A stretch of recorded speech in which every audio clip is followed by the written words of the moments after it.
Welcome back to the Crash Course Podcast. My name is Craig Crash Collins, joined as always by Brandon Scott. You know him as B. Scott. Well, who is ready for some Friday Night Lights? It's August, which means the high school football season is right around the corner, and today is our preview show. We're going to be discussing each class, giving our players to watch, our storylines, toughest sectionals from every class, as well as who we think is going to be hoisting the trophy at the end of the year. A lot to get into. You know, we talked about college football last week. We're staying in the student athlete realm. We're not going to talk.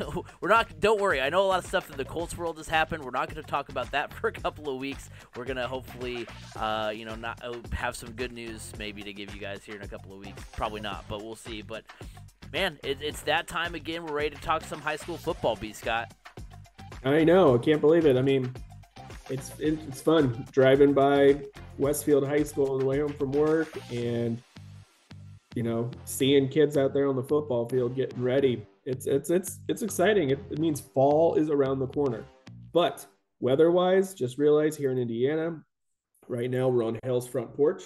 Yes. And we're going to have false fall, then second summer, then actual fall. So we might be should be coming into false fall here. Right, I was gonna say this morning when it was like 59 degrees walking outside, I was like, "Hey, I kind of feel a little bit of fall in the air." So maybe we're closing in on that.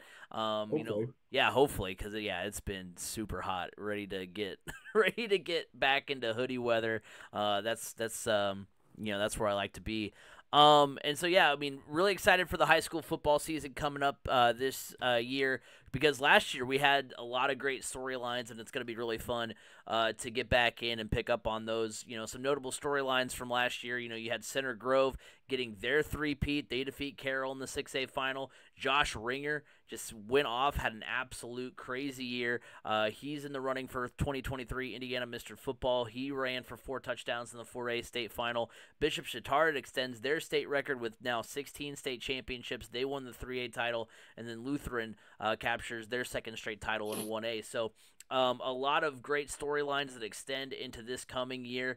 And so let's go ahead and start things off hot. We'll get into our 6A preview. We're going to preview each class. We're going to give you our storyline. We're going to give you toughest sectional. We're going to give you our dark horse or player to watch, dark horse, as well as our champions. So kind of give you a brief overview. Before we kick off, we're going to say what we do in a lot of our previews. You know your team, your area better than us, so if we missed something, feel free to drop that in the comment section down below. Give us your thoughts, anything you thought, hey, you guys missed this or you got this wrong. Please let us know, because there are a lot of schools to cover.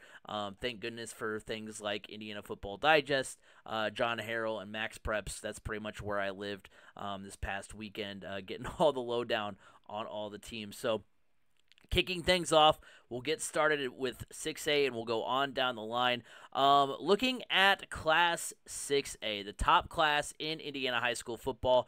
Biggest storyline for me, let's just address it here. Is there a team out there that can stop Center Grove? I know last year, we were big on, Cathedral's really good. They were a 5A school the last couple of years, but now, but essentially, they play at a 6A level. They're really good. Center Grove, first 6A team to complete a three-peat. The Trojans have played in half of the state championships at the highest level of IHSAA. They've made 5 appearances. 6A began in 2013, so if you're doing some math there, that's literally 5 out of 10 state championships have involved Center Groves. 4 straight 6A finals appearances, 4 6A championships, and they've also won 6 straight sectional championships. That's just outstanding from Eric Moore's program. They bring in, or they have coming back quarterback Tyler Cherry. He's committed to Duke. He returns for Center Grove. He's as well as his top target Noah Coy. Cherry last year completed 65% of his passes for 2,269 yards, 22 touchdowns, and 5 picks. Coy had 61 catches for 1,147 yards and 13 touchdowns. And what's crazy is, looking at their schedule, they play their first 5 games out of state, all out of state opponents for the first 5 games of the season. They play St. Edward, Cincinnati. They play St. Edward, Cincinnati, Moeller, who finished number 1 and number 3 respectively in Ohio last season. They play Louisville Trinity, who finished number 3 in Kentucky last season, who beat Center Grove last year by 1 and 2 overtimes. That was like the first loss in 2 years for the Trojans.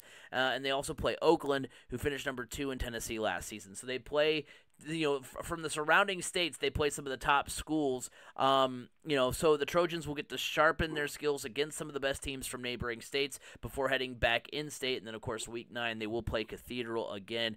We'll get into some more 6A teams that can be strong and challenge the Trojans. But Center Grove is the best team in the class until they aren't. That's kind of how I feel about them. It's one of those things where, you see a team kind of get on a hot streak and win for several years in a row. And at the beginning, you think, okay, well, I'm just going to pick against them because eventually it's going to happen. Eventually they're going to lose. Eventually they're going to take a step back.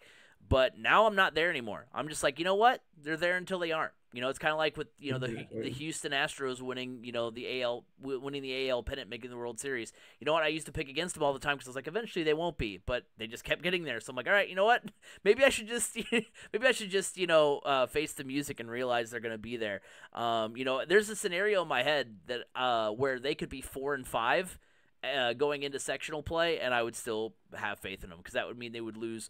Like, if they lost, like, all 5 to out-of-state opponents but then still beat all their in-state opponents, I'd be like, okay, that's fine. They're 4-5. I don't care. They're still going to Lucas Oil. Yeah, I mean, they are at a point where they know they're the best in the state. So what they're looking at now is getting their record to a certain point or their strength of schedule to really start contending for higher spots ranked in the country, which is unbelievable. And I think, honestly, the best move for them was leaving the MIC conference and kind of being on their own, or I guess being booted from the MIC conference, I guess I should say. But yeah, like you said, it's theirs until anybody else can prove otherwise. And I could see this continuing on because no senior class wants to be that first class to not win a championship during the streak. You just don't. And the thing is, what has happened now is it's not just, oh, we had a good class of players come through. It's no, they've built a program now. All the younger guys are watching how the older guys handle themselves in practice. I mean, this is what you hope to see. I mean, this is what we saw out of Carmel. It felt like for the longest time. It was just constantly Carmel was there, always, always, always. I mean, yes, it does come to an end after a while. However, with Carmel's situation is because a lot of the parents that want to put their kids in football anymore just because of all the talk of concussions and everything like that. So that was the only thing that parents came in the way of Carmel continuing on with their successes. But yeah, I just, it's hard to see anybody really contending with Center Grove from the state of Indiana. Especially when, Center Grove knows they're that good and they're going to go out and prove it. Yeah, I mean, the class of 2024 will not has not known what it's like to not finish the season hoisting a trophy at Lucas Oil Stadium, right, which is just insane. They're going to be tough, and like I said, it's theirs until they aren't. So we'll get more into Center Grove here a little bit later on if we want to foreshadow things here. But yeah, they're going to be they are the team obviously to beat in the class. So looking at, some of the other schools, I want to highlight maybe our toughest sectionals here. For me, the toughest sectional is Sectional 2. You've got Carroll Fort Wayne. The Chargers finished 2022 ranked 5th in the AP poll and the coaches poll. They lost to Center Grove in the Class 6A championship. That was their first state finals appearance. They do get quarterback Jimmy Sullivan, Nate Starks back, so those are some of the returnees for them. They are the preseason number 2 in 6A according to Indiana Football Digest. And in that same sectional, you've got the Penn Kingsmen, who are the preseason number 9 in the class according to IFD. They finished in the top 10 in both the AP and coaches poll for 2022. And all 4 teams in the sectional finished with 3 or fewer losses. Warsaw was 8-3, 13th in the final AP poll. Elkhart was 7-3, 13th in the final coaches poll. So you've got a lot of teams. I know there's other sectionals with maybe some more name recognition program wise, but looking at sectionals that hey, whoever wins that one's going to go deep in the tournament. I think look no further than sectional 2. For me, it's I don't know the sectional number, but the pretty much I'm going to call it the Hamilton County sectional. It's the one where it's Noblesville, Westfield, Hamilton Southeastern, Fishers, Carmel. That recently has been a very, very entertaining sectional, and it always produces somebody that has a chance to make a run to Lucas Oil Stadium. I want to say those teams are split up now. I think they are now. Yeah. Okay. Hamilton well, Southeast. The past 2 years, Hamilton Southeastern and Fishers were in their own sectional last year, and Westfield and Carmel were in their own sectional. If I'm remembering correctly, I could be misremembering. Okay.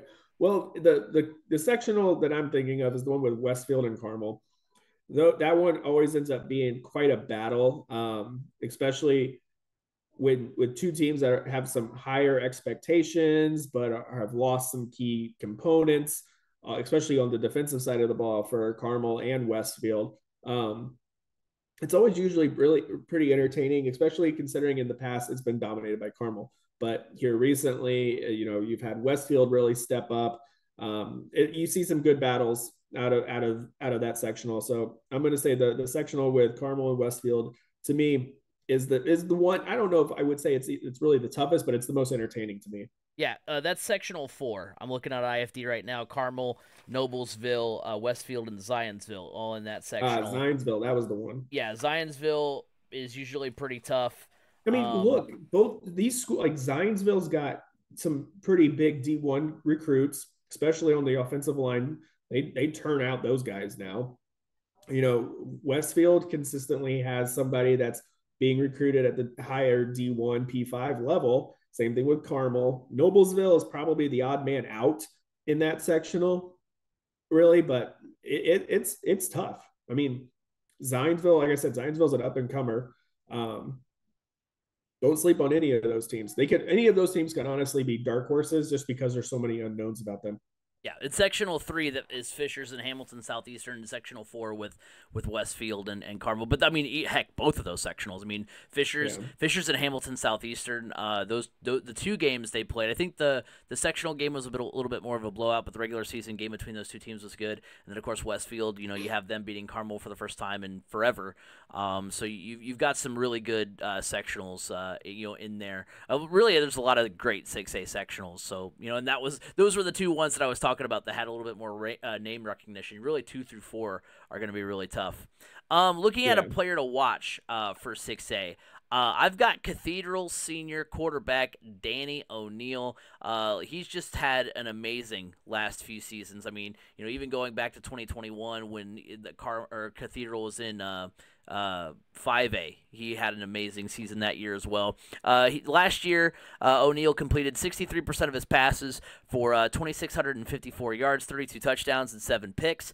He was 9th in the state in passing yards, 1st in 6A. He had 4 games of 300 or more passing yards, 1 400-yard game that was in the regular season finale versus Center Grove, 5 games of 4 or more touchdown passes, 1 5-touchdown a game, again, against Center Grove. So, hey, I mean, when you can say your best game was against the state's best team for like 5 years running, that's pretty impressive. He's 282 yards away from 6,000 for his career. He's got 67 passing touchdowns during his time with the Irish. He did, like I said, lead the Irish to the 2021 5A title. He's going to go play for Coach Prime here in a couple of years. He's a Colorado commit. There are some gaps to fill. On that Cathedral offense. So, as some of O'Neill's top targets are gone. But Cathedral's one of those teams, too, that doesn't really rebuild, they reload. And I think O'Neill can have another standout year this year. Yeah. Looking at 6A, there's a lot of really good quarterbacks in there. But for me, I mean, I'm going to go with Westfield running back Kendall Garnett. I mean, there's a lot of really good running backs as well. But the 5'7", 180-pound Garnett, last year he was a freshman last year. He's only a sophomore now, but he has the potential to really kind of break out. Because I mean, even as a freshman, he ran last year for 835 yards and 12 touchdowns.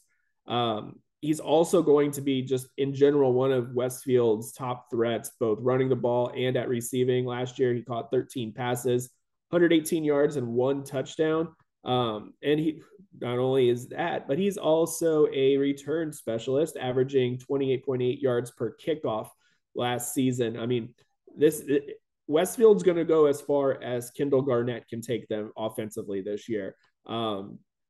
So I'm really keeping an eye on him. I mean, the quarterback story is there, but for me, when you look at high school football, a lot of it comes down to now with running backs. It seems like in the state of Indiana, at least. So I'm really keeping my eye on him. Well, I mean, you look at it. 3 of the last 5 Mr. Footballs have been. I know Drake Bowen was played both sides of the ball, but he was running back. I'm pretty sure. Then you have Charlie Spiegel. You've got Carson Steele.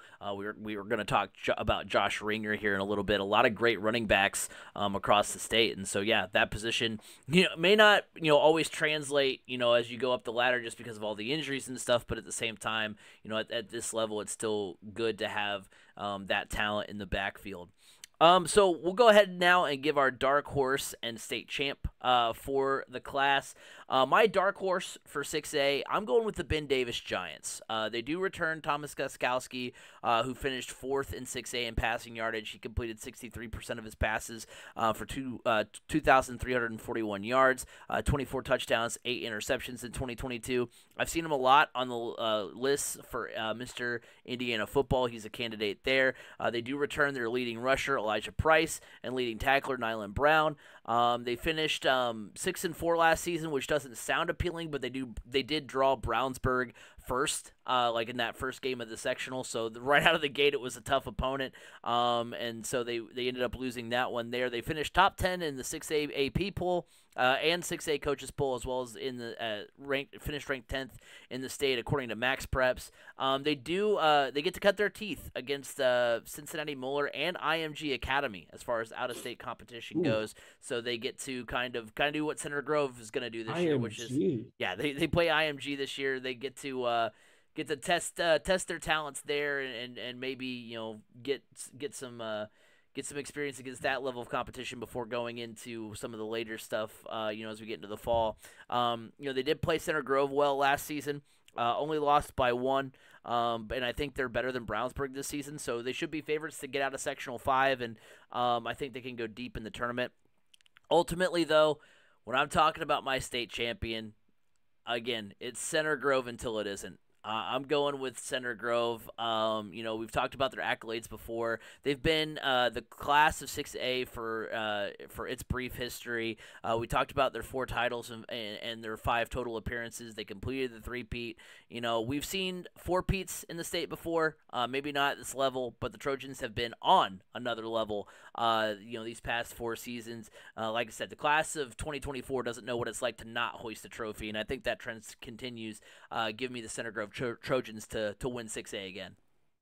Yeah, so my dark horse, I mean, there's honestly 2 teams dark horse wise that I feel like could, but it's, I mean, 6A it's really kind of hard, I guess, because it is all Center Grove. But my biggest dark horse, I am going with the Warren Central Warriors. Yeah, I know it does. How can a team that's won 9 state championships really be a dark horse?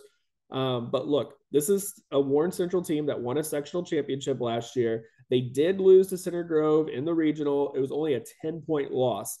So they played Center Grove really tough. They did lose a couple of key players, but they did bring back their junior quarterback, Keith Jackson. He passed for 643 yards and 8 touchdowns and ran for 479 yards and another 4 touchdowns, but also caught 2 touchdown passes last year as well. This team is going to be led by junior defensive end Damian Shanklin.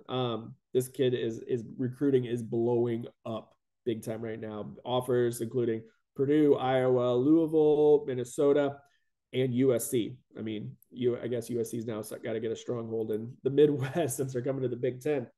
But the Warriors, it's just program history. I feel like if there's a team that could trip up Center Grove, it is Warren Central, just because that program just consistently, no matter who the coach is, um, puts out successful seasons. And it's been a while since Warren Central's been there.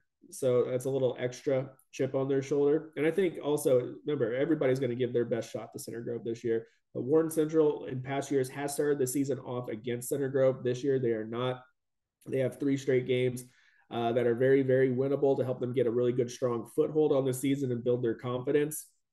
So I feel like if they can build that confidence and get the ball rolling going into the MIC conference season, I think that they could have the right confidence heading into the postseason that could potentially allow them to pull an upset of Center Grove.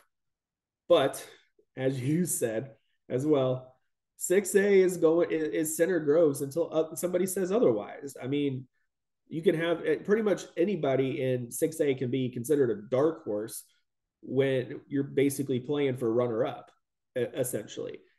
This Center Grove team is just at a different level. This is what we have seen from other programs, like bigger programs in the past. Like we thought Cathedral was kind of like that. Now that they're at 6A, it's a little bit different for them. But Center Grove is just a different animal. And what's really funny about Center Grove is that you would think, oh man, this team's just got to be completely loaded with Power 5 Division 1 talent. It's like, not really. It's not that deep across the board for that kind of talent.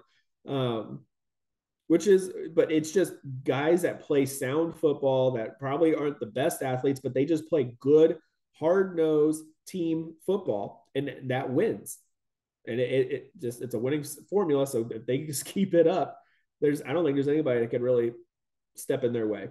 It's kind of like what we see at college football with like Georgia/Alabama. Like those programs, and like even Clemson for a while, they're like those programs are so good that it's just you're surprised if it's not them, but also like there's other programs that are not slouches by any means, like the Notre Dames or the Texases or the Michigans, where you're like you're not going to be surprised if that team's hoisting the trophy at the end of the year, but the other team, the Alabamas and Georgias are so good that it's just they're on another level, and you just kind of see if there's anyone that can kick them off of that level. So we shall see. Center Grove, yeah, the class of 6A, and no reason to think they won't be there again. Moving on to 5A.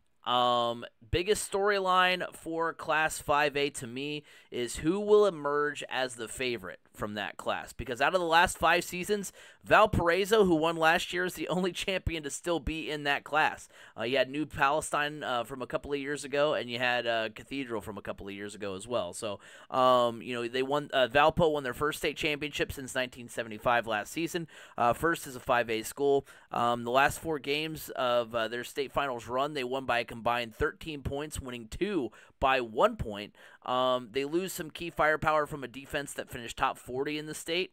You look at some other schools at the top of 5A. Whiteland is coming off their first state finals appearance in program history. Can they replicate that in 2023? Fort Wayne Snyder is preseason number 2 in 5A according to Indiana Football Digest. They have 3 seasons of 8+ wins over the last 5 years. They won their first sectional since 2018 and their first regional since 2016 a year ago. 2022 is their first 11-win season since 2017. They lost to Valpo by 1 in the semi-state. Snyder's going to have a new signal caller, but can they get back to the state finals for the first time since 2015? You've got the Franklin Grizzly Clubs, who are coming off their best season in 3 years. They finished 8-3, won 5 in a row before losing to Whiteland in the 5A tournament. They have their quarterback back, Clay Pinnock. Fort Wayne North finished with a winning record for the first time since 2013. They were 8-3. They've lost to Fort Wayne Snyder in the sectionals. The teams that I just went through, those were the teams that 5 teams that were at the top 5 of the 5A rankings according to Max Preps in 2022 at the end of the year.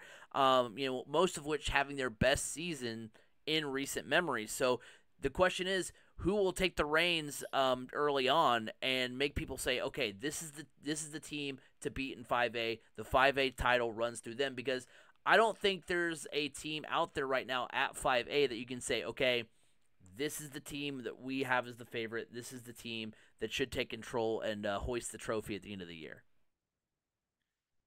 Yeah, I mean, I love when a class that's kind of could be considered wide open. It makes, in my opinion, it makes for some really entertaining football.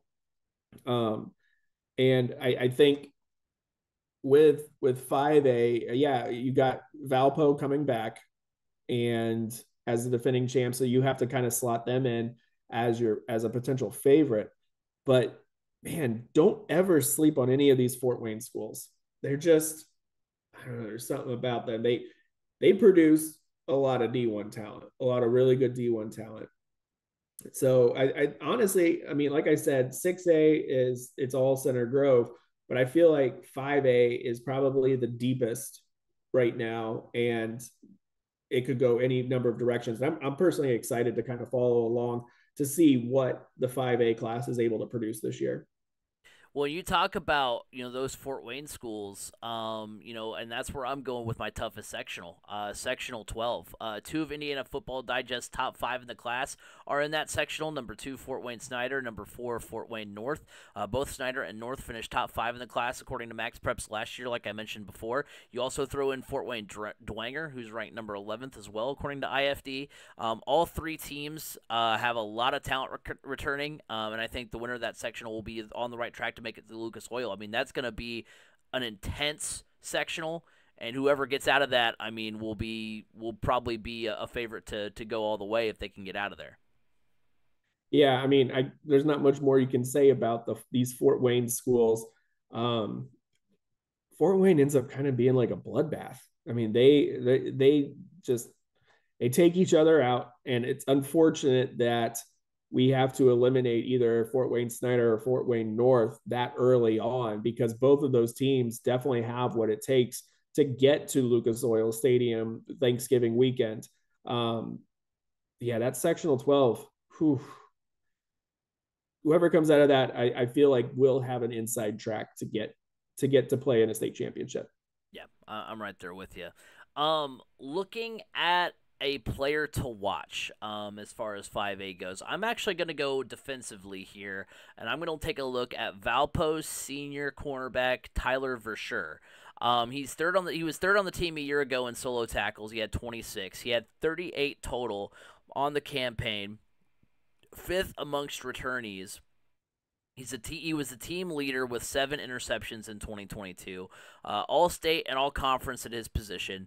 Valpo was fifth in 5A, top 40 in the state defensively last season, allowing just 15 points per game. 4 one-score games en route to the 5A title, so their defense was key. And if they want to get back there to the biggest stage, they'll need their defense to come up big again. And I think for sure is going to be the key to doing that. If they can keep making plays, keep making turnovers, do that kind of thing, then I think they will be on a good track to get back to Lucas Oil. Yeah. Oh, my player to watch. This one's tough, but let's see. I have the notes here. There they are. I'm going with Bo Polston out of Decatur Central. Last year, Bo Polston was one of the rare freshmen to actually start at quarterback. Look, this guy put up serious numbers as a freshman for Decatur Central, completing over 53% of his passes for over 1,600 yards and 15 touchdowns with just 9 interceptions. I mean, the kid's an athlete, rushing for over 300 yards and 3 touchdowns. The offers are already starting to come in for him. Um, yeah, this Decatur Central didn't have the greatest win loss record last season, but I mean, with him poised to make a huge jump as a sophomore, can always kind of see that. I think he's going to be able to right the Decatur Central ship and get them back into their winning ways. But man, putting up those kinds of numbers as a freshman, I'm really, really intrigued to see what Bo Polston can do as a sophomore, and if he's able to make that jump in his production this season. Yeah, it's kind of fun to watch some of the and look at some of the freshman standouts from last year because those are the teams that you're going to see maybe make a run and be the teams that are going to be favorites in the coming years because as some of the talent at the top graduates, especially in a class like 5A, you wonder if that can be a team that can make a deep run. Decatur Central, just with the talent that they have. Looking at my dark horse and eventually state champion, My dark horse is a true dark horse in my opinion. That is Bloomington North. They were 6-5 in 2022, finished as the 18th best team in 5A according to Max Preps. They lost 28-7 to Bloomington South in the sectionals, but they're the preseason number 10 according to Indiana Football Digest. The returnees include a guy with a heck of a name, man. A guy who is destined for greatness just because of his name, Dash King at quarterback. Yeah. He led the 5A in passing yards as a sophomore. We mentioned some of those underclassmen who have been successful. He is definitely one of those guys. They also get back tight end Aiden Steinfeld. He's a Marshall commit who was 10th in the class in receiving yards. I mean, look, some of those all 3C media teams struggle to find a tight end because the tight end receiving numbers, they're not a lot of teams with a tight end that was putting up a lot of stats, but Bloomington North has that player. There's enough firepower in the Cougars that I think they could make a run into October, November. And for as much of faith as I have in them and some of the other teams in 5A, I'm going to kind of keep the trend going here. I'm going with Valpo to win the 5A state championship.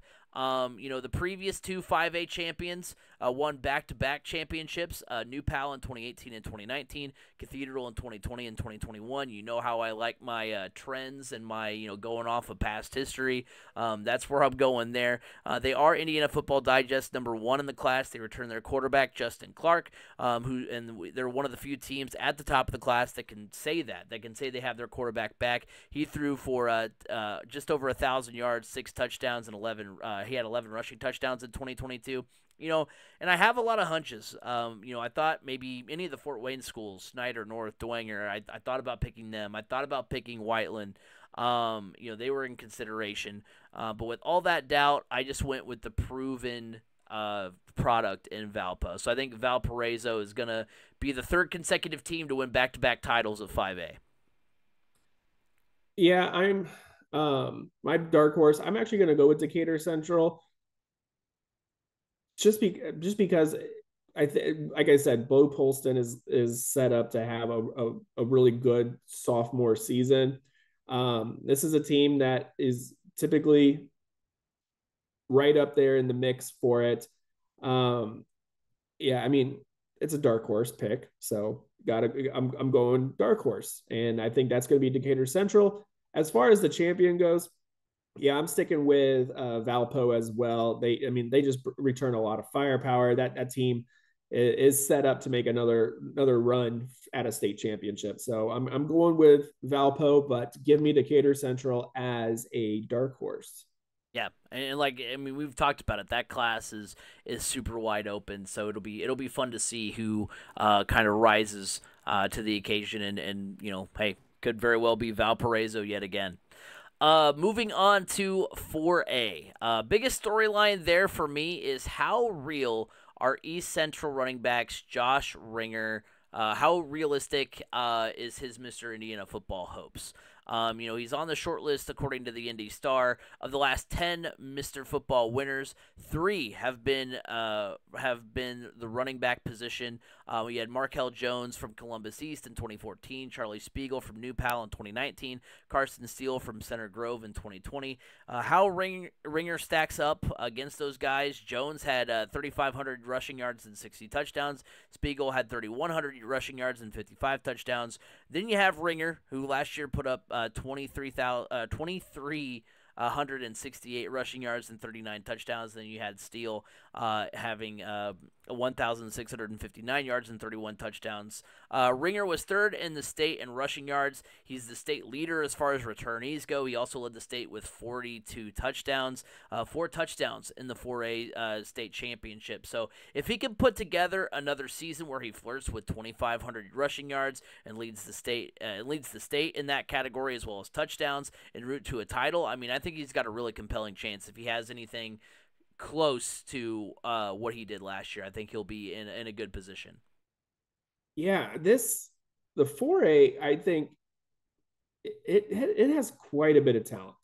I think that's going to be the key. I think that's going to be the biggest storyline is the level of talent that's coming out of 4A. Can they contend with the 5A and 6A on names on bigger schools? I think that's my kind of my storyline is just how this talent can take over the class 4A. Whether it's who you just talked about or Mylan Graham out of New Haven. There's just a lot. There's some good solid talent there, and I'm really interested to see how that is looked at on the grand stage as far when it comes to the Indiana Mr. Football, Yeah, because we have seen that the Indiana Mr. Football voters are not afraid to go after to select somebody from a lower class. I mean, Like heck, usually you might think, oh, they were really good, but look at the level of competition they were playing against. They're not afraid to say, hey, this 1A linebacker who also plays wide receiver, he is the best player in the state, regardless of level. So it'll be interesting. I mean, you've got Jack Kaiser from Pioneer. I think they were 1A. You've got Charlie Spiegel, which I talked about. He was from 5A New Pal. Last year, Drake Bowen was 2A Andrean. So, I mean, yeah, you're absolutely right. Which is nice to see. It's nice to see that they're not just like, well, it's got to be a 6A guy or a 5A guy. It can be those guys that are at, some of the lower levels who just are like, hey, you know what? Yeah, our opponents may not be as tough as 6A, but at the same time, our numbers reflect that. It's not like everyone's putting out the numbers we are or close to those numbers. Like we are showing you that, hey, we are playing the lesser opponent and taking advantage of that and putting up really, gaudy stats and things like that. So, as far as toughest sectional goes, I'm looking at sectional 24. It's always we talked about the Fort Wayne schools. It's just as crazy with the Evansville schools as well. Evansville Rights, they had an undefeated season a year ago in the regular season. They were either the preseason number 2 in 4A according to Indiana Football Digest. They returned running back defensive lineman Levi Oxley, who was on the All 3C media team last year. He's back and ready to contribute on both sides of the ball again. You've got Evansville Memorial, who's ranked number 6 by Indiana Football Digest. They made it to the regional last season before losing to East Central. You've also got a pesky Boonville team that was 8-4 last year too. So you've got a lot of teams in the southern part of Indiana as well that like to beat and bang on each other, and we'll see who can maybe emerge from that sectional, and if they can be a team that's contending at the end of the year. Yeah, I agree. Sectional 24 is a bloodbath, and that's always a fun one to keep an eye on. What I love uh, about 4A the most is that this is where we see a lot of the really good schools up in northern Indiana and southern Indiana. This is the one where you can almost leave central Indiana out of the conversation. To me, that's a lot of fun. I really do like that. I mean, there are a couple of teams in 4A that in central Indiana that get their nose in there every once in a while, but anything coming from north and south is super entertaining. So yeah, but sectional 24, I mean, it's very similar to the Fort Wayne area. Those schools are going to beat up on each other, and anybody that comes out of there does have a legitimate shot to make that run to Lucas Oil Stadium. So definitely keeping an eye on that sectional as well. Player to watch. I'm staying with East Central running back, the senior Josh Ringer. Going to Miami of Ohio, so staying in the MAC. But I kind of wish he was coming to Ball State, but it's fine. It's okay. He had nearly 2,400 yards, 39 touchdowns on the ground last season, 42 total. We mentioned that. 4 games of 4 or more rushing touchdowns, including the 4A state final. He had 5 touchdowns versus Martinsville, also in the 4A state tournament. 6 touchdowns versus South Dearborn in September. That earned him 3C Media Player of the Week honors. I know that put him on our radar. He's a front runner for Mr. Football in Indiana, and he's going to be pivotal to East Central's plan of going back to back. So Josh Ringer is my player to watch. I think he can have a really outstanding season. In 4A, the conversation should begin and end with New Haven wide receiver Mylan Graham. Mylan Graham is a 5-star recruit committed to Ohio State, chose Ohio State over offers from Alabama, Florida, Georgia, Michigan, Notre Dame, Penn State, Tennessee, Texas A&M. They have good wide receivers, suspects. right? What? Ohio State typically has good wide receivers, right? Yeah. But, I mean, his tape is eye-popping. Last year, he caught 48 passes for over 1,100 yards and 13 touchdowns. Yes, New Haven was only 5-5 last year, and they lost in the first round of the sectionals to DeKalb. But man, this kid has what it takes to really uh, take help take New Haven to the next level this season. If he can live up to his ranking and his five, yeah, with the 5 stars, there's no reason he can't help New Haven be more successful this year. And honestly, if he wants to be considered even be considered for Indiana Mr. Football, he's going to have to take that next step and really help take New Haven to some more success this year than just 5-5. Right, right. So as far as the dark horse goes and our state champion, I'm going dark horse wise. I'm gonna go with Kokomo. They finished in the top 10 in 5A according to Max Preps. 7th in the final AP poll, 6th in the coaches poll. The Wildcats earned their first sectional and regional title since 2017 last year. They lost to eventual state runner-up New Prairie in the semi-state. IFD has them at preseason number 4 in 4A, and although they'll have to break in a new signal caller in 2023, they do return all-state running back Darian Story, who ran for nearly 1,200 yards and 17 touchdowns on the offensive side, and they also get all-state defensive back Reese Beard back as well. He had 64 tackles, 8 for loss, 11 pass breakups, and 3 interceptions in 2022. So they've got a lot of talent on that Kokomo team, and I think they can go deep into that tournament as well. Of course, I mean, heck, they only lost by 1 point to New Prairie. I believe that was a 10-9 final. So, they were right there in the conversation, to get to Lucas Oil last year, and I think they have the firepower to do it again. However, I'm going to keep the trend going with my state championship picks. I'm going to go with East Central. It's so hard to ignore what the Trojans did last season and what they bring back this year. I know I've talked a lot about Josh Ringer and all of his successes and all he brings to the table. They also return quarterback Cole Burton. He had nearly 1,800 yards, 22 touchdowns a year ago. They also return All-State offensive lineman Noah Snyder, All-State linebacker Braden Rouse. Rouse last year, 83 tackles, 4.5 sacks, and a fumble recovery. The Trojans were a force last year, and with all they have coming back, I think it'll be more of the same. I think it's one of those things where like I picked. Some of my other picks were just kind of based on past history or like on a whim. With this one, it's like, man, all the talent they have coming back is just so crazy, and so I'm going with the Trojans to repeat this year.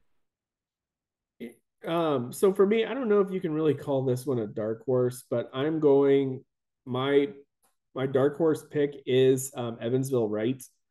Yeah, I know they finished number 2 last year, preseason number 2 this year, but I don't know. I feel like like I said earlier, that Evansville sectional is going to set them up pretty nicely.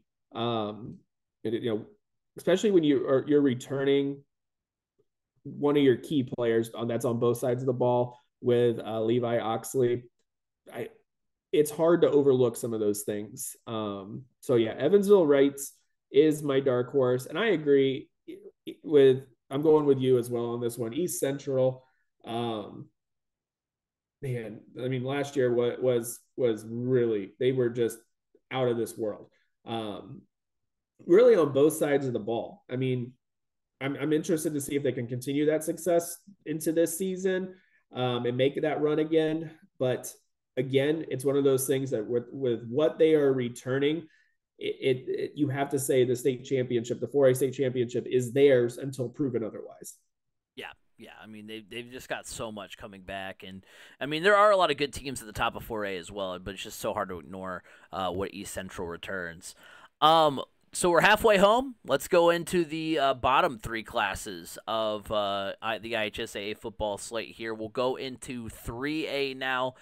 Biggest storyline from 3A, at least for me, is can Lawrenceburg's defense shine like they did in 2022? Lawrenceburg had the best defense in the state in terms of points per game last season, allowing just 6 points per contest. They had 6 straight shutouts.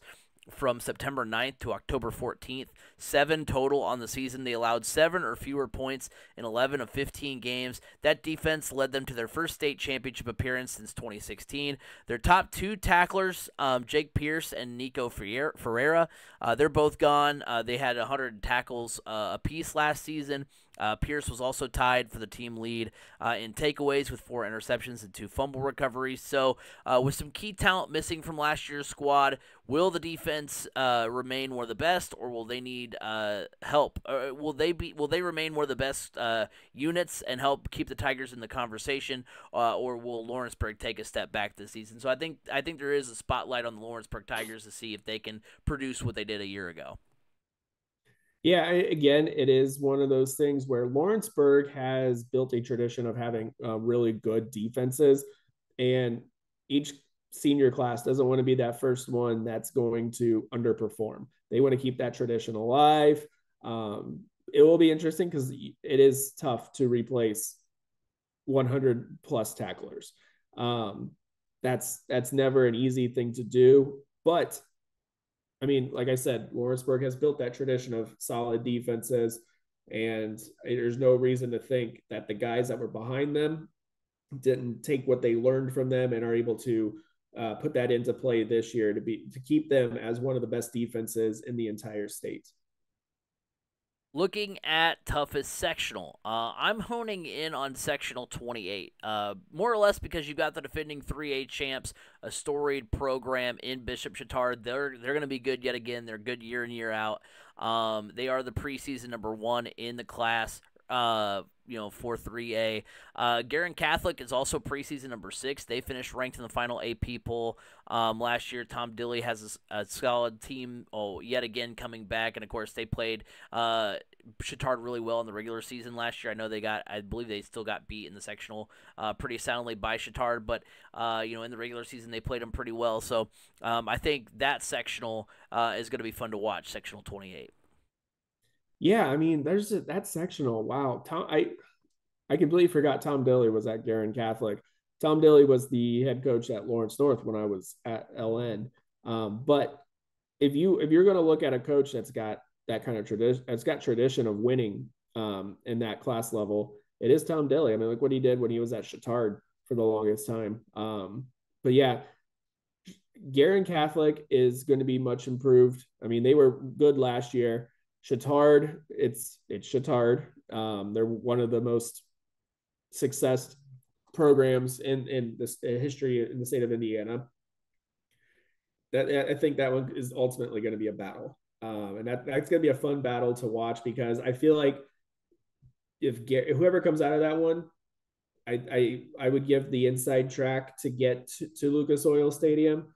But yeah, I mean, history versus kind of a newer up and coming. Garen's got solid play at quarterback. It's going to be entertaining for sure. Player to watch for Class 3A. I'm going back to Lawrenceburg. Kind of the same reasoning I had for picking the Valparaiso defender, only kind of going the different direction with it this time. I'm going with Lawrenceburg senior running back Tegan Bennett.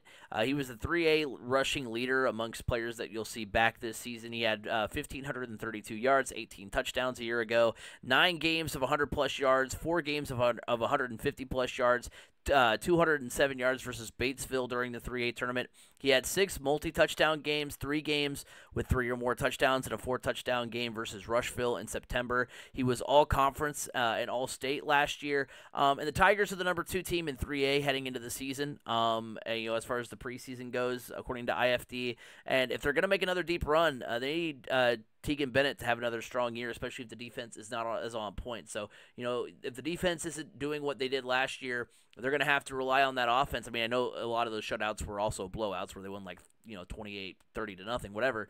But still, they're going to need that offense to shine just that much brighter if the defense isn't on point like it was last year. So I think Tegan Bennett's going to be fun to watch this year.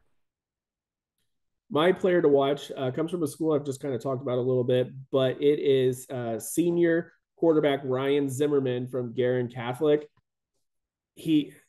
He's had a pretty solid career.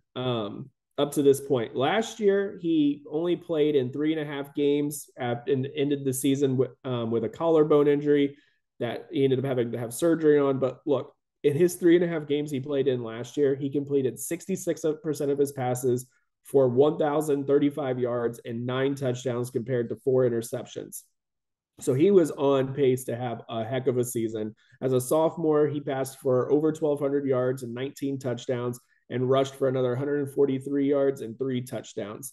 I mean, this kid has some pretty big talent, and I think if he's still making that progression like we saw him making last year from his sophomore, he was on track to do last year from his sophomore year, he can lead Garin Catholic a long way in the postseason. Yeah, talked about the talent that Coach Dilly has coming back. He's definitely one of those players that could make a difference for that squad this year. As far as the dark horse goes, and our champion for 3A goes, dark horse for me, I'm going to go with Monrovia, because why not the Fighting Mark Janeses? Why not the Fighting Bulldogs of Monrovia? They were 6-8 a year ago, but they did rally from a 7-game losing streak to win their sectional and regional. That was for the first time since 2016. They were the preseason number 10 for 3A according to IFD. They returned their leading rusher, Brayton Belcher. He ran for almost 1,100 yards and 11 touchdowns last year. They also get back Josie Hand, who had 545 yards and 8 touchdowns a year ago. Joey Smith led the team in tackles as a freshman with 110. He's back. They have Brody Clampett, who's tied amongst returnees with 2.5 sacks. He was a freshman last season as well. High-quality names on this team. You've got a Clampett. You've got Josie Hand. You've got Brayton Belcher, which just makes me think of Bob's Burgers, the Belcher family there. So you got a lot of great names on that squad as well. So that's another great reason to pick them. And they've got some key offensive talent. They've got some young talent as well on the defensive side that's improving. And I think Monrovia can make a deep run this year. I think they can really open some eyes. The champion that I'm picking, though, I am going with Gibson Southern.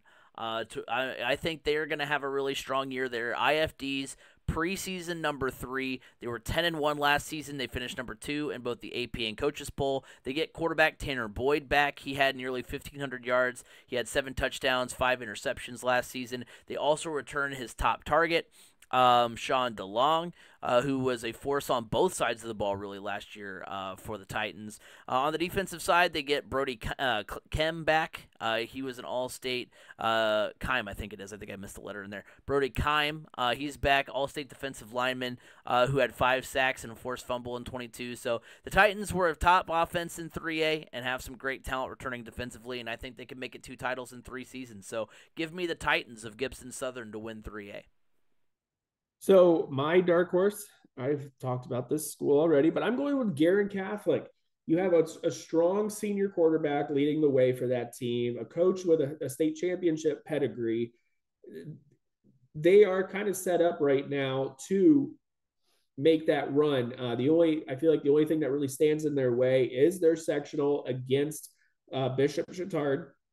But like I said, I think whoever comes out of that sectional does have an inside track to get to Lucas Oil Stadium. So if Garin is able to pull that upset of Bishop Chatard, don't be surprised to see them playing in Lucas Oil Stadium come Thanksgiving weekend, which then leads me into my 3A champion.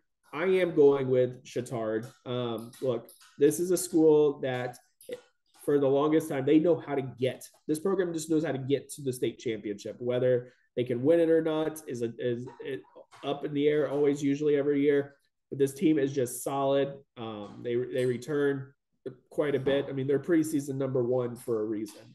So honestly, this is their class again until proven otherwise. But they're very strong, but they're going to have a formidable challenge with Garin Catholic this year. Yeah, and then like you said, if Garin Catholic can get past Chatard, I mean, they kind of assume that front runner position. So we'll see what happens there at Class 3A. Moving on to 2A now, and the biggest storyline that I'm looking at is this the year that Linton Stockton finally breaks through? I didn't realize this until I looked into it a little bit more.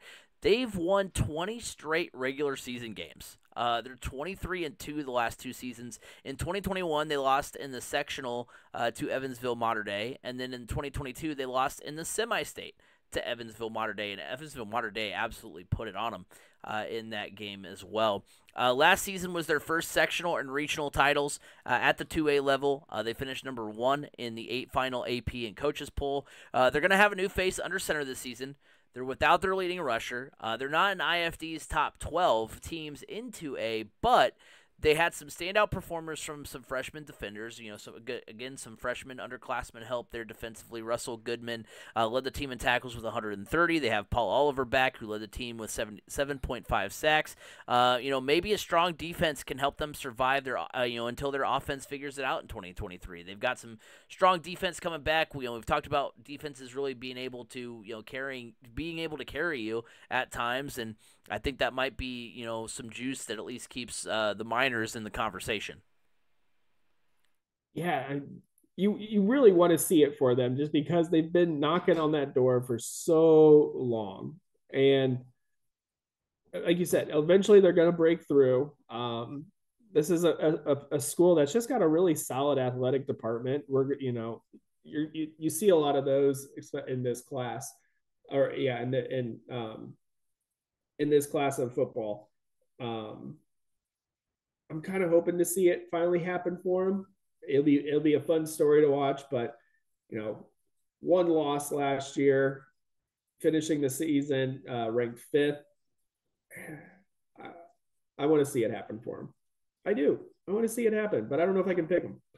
Yeah, I mean, look, history's not on their side. History's just not on their side. But hey, that's why history's meant to be broken sometimes. I'm trying to remember because they played in the 1A final the first year that I was at the state finals to cover the finals for Indiana SRN, and I can't remember if they beat Pioneer or if they lost to Pioneer. I think they lost to Pioneer. But yeah, I mean, nevertheless, it just always seems like no matter how far they go, they run into whoever the buzzsaw is at that point in time in the class.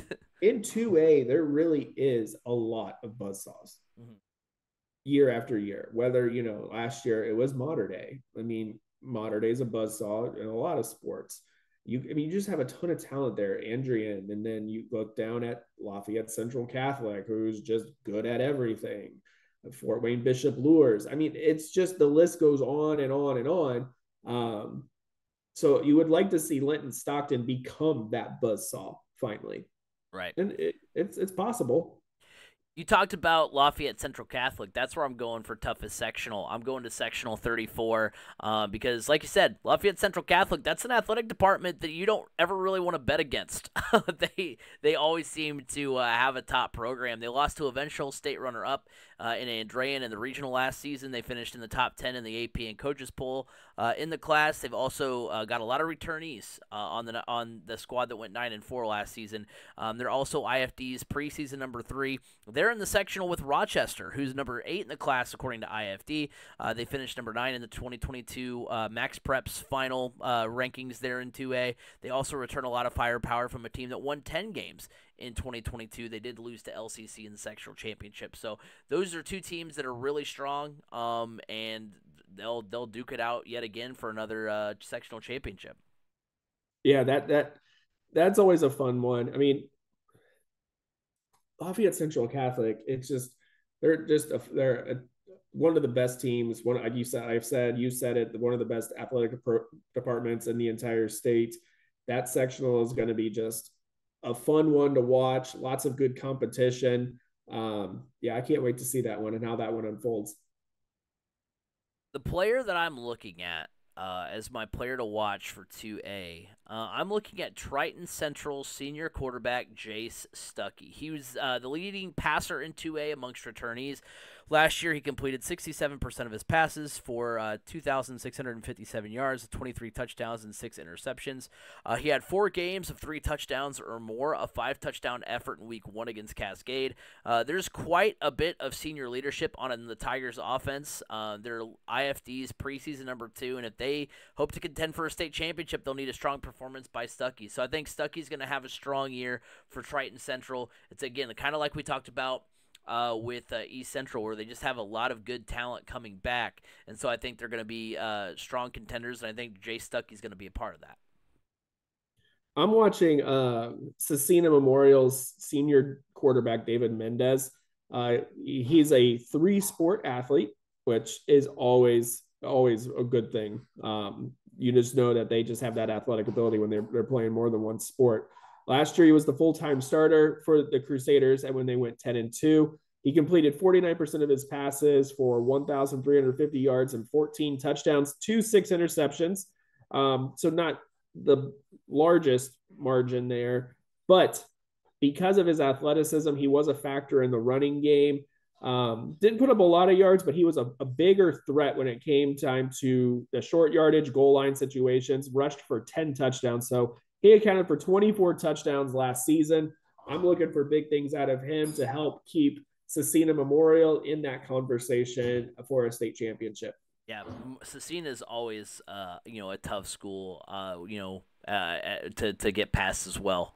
So I'm a good one there. Dark horse and state champion for me. My dark horse, I'm going to LaVille. The Lancers are 19-4 the last 2 seasons. They had an undefeated regular season in 2022, losing to Andrean the last 2 years. That's what ended their season. Jeff Kaiser takes the reins as head coach in 2022. He was previously the defensive coordinator for LaVille. The Lancers were 11th in the state defensively last season, allowing just 10 points per game. They're the preseason number 9 team, according to Indiana Football Digest, and if they can harness any of the magic they had last season, especially with the Drake Bowens and the Mason Wunderlichs of the world not in their way anymore, they might just have a chance to open some eyes. So I'm going with the Lancers of LaVille as my dark horse. But as far as my state champion goes, I'm going back to Triton Central. It would be their first state title in program history. The class of 2024 has never lost a sectional. They're a program accustomed to success. They're the preseason number 2, according to IFD. We talked about Jay Stuckey. He comes into 2023 as the best passer in 2A. They also get back their leading rusher, Ray Crawford. He had over 1,100 yards, 15 touchdowns in 2022. They were 8th in the class in defense, allowing 17 points per game. Levi Dewey, he's the team leader in interceptions with 4. He's back. Mason Compton's back, who was the team leader in takeaways with 3 interceptions and 3 fumbles. So they've got a lot of talent on both sides of the ball. They've got a great quarterback under center. That's a fantastic recipe for success, and I think Triton Central hoists the trophy at the end of the year. I'm going for my dark horse. Yeah, stick with me here for a moment, but I'm going with Heritage Christian. They are returning some solid players on defense. We've looked a lot at these offensive players here in Class 2A, but Colin Jones for Heritage Christian is going to lead a pretty solid defense. He's coming back last year where he made 84 tackles, including 18 for loss and 6 sacks. He's going to be looked at as the leader of that defense. Sometimes when you're going up against some really good offenses, the best thing to counter it with is a solid defense, and I feel like Heritage is going to have that. They're coming off of a 7-4 season last year, and they lost by 1 point to LaPel in the sectional championship. I feel like that's going to kind of burn a little bit inside them to give them a good push this season.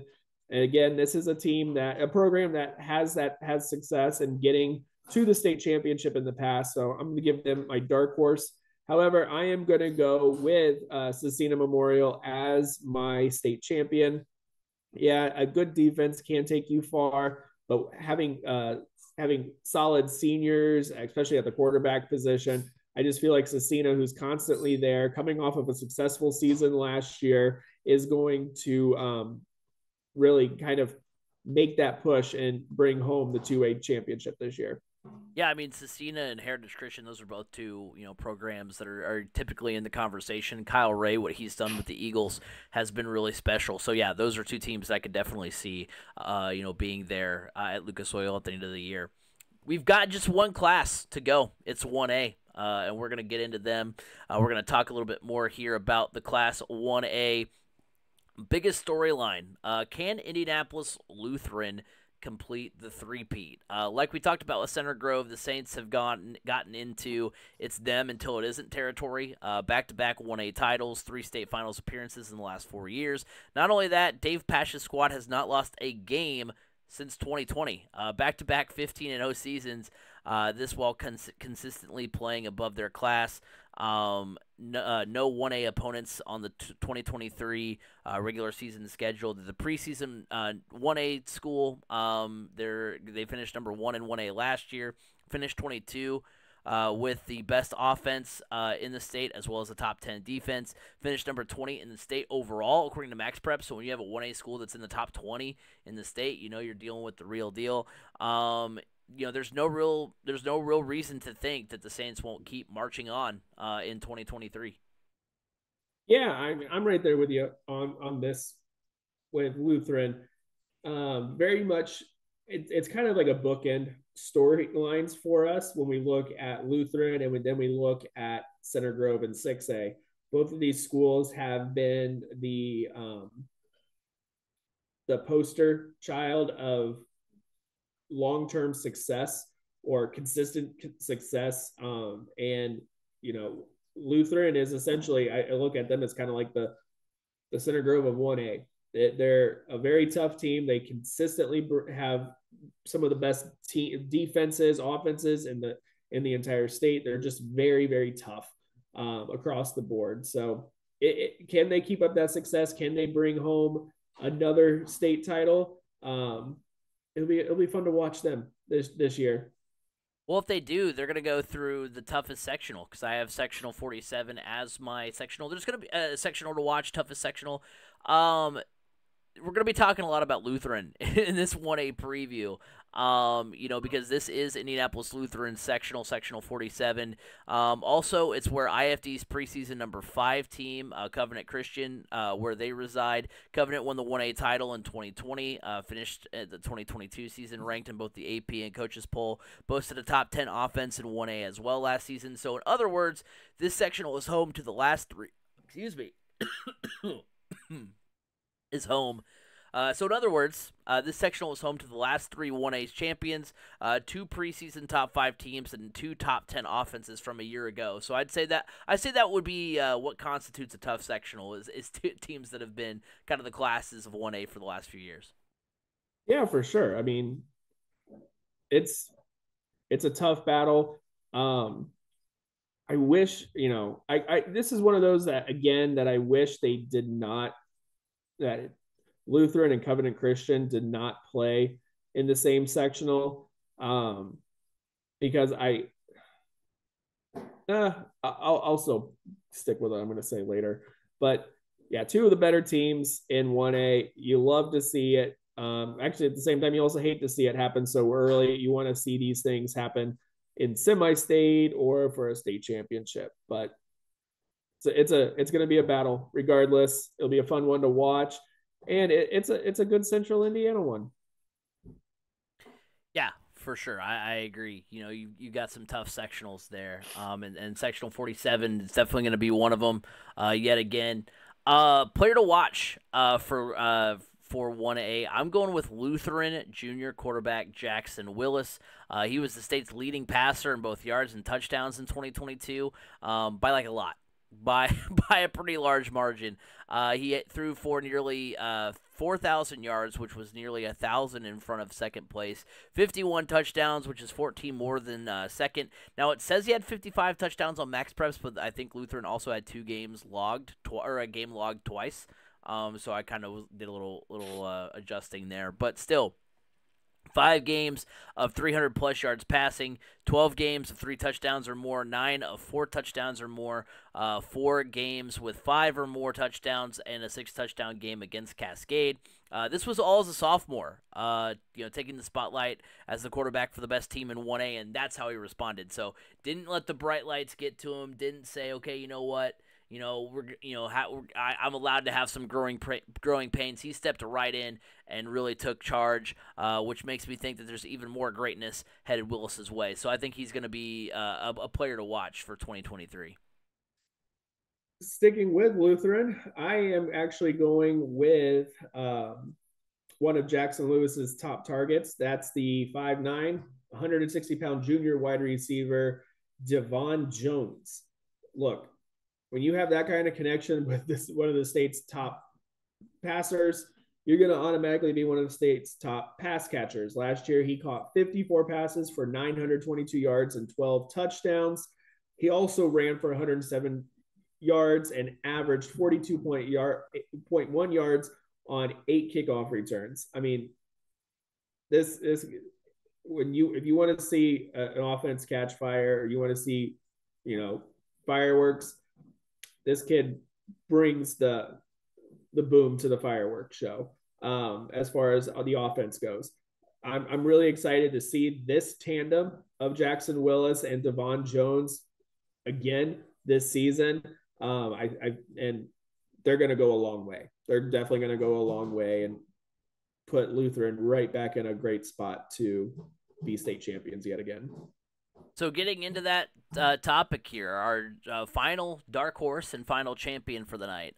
Dark horse for 1A for me, I'm going with Sheridan. They're IFD's preseason number 3 for 1A.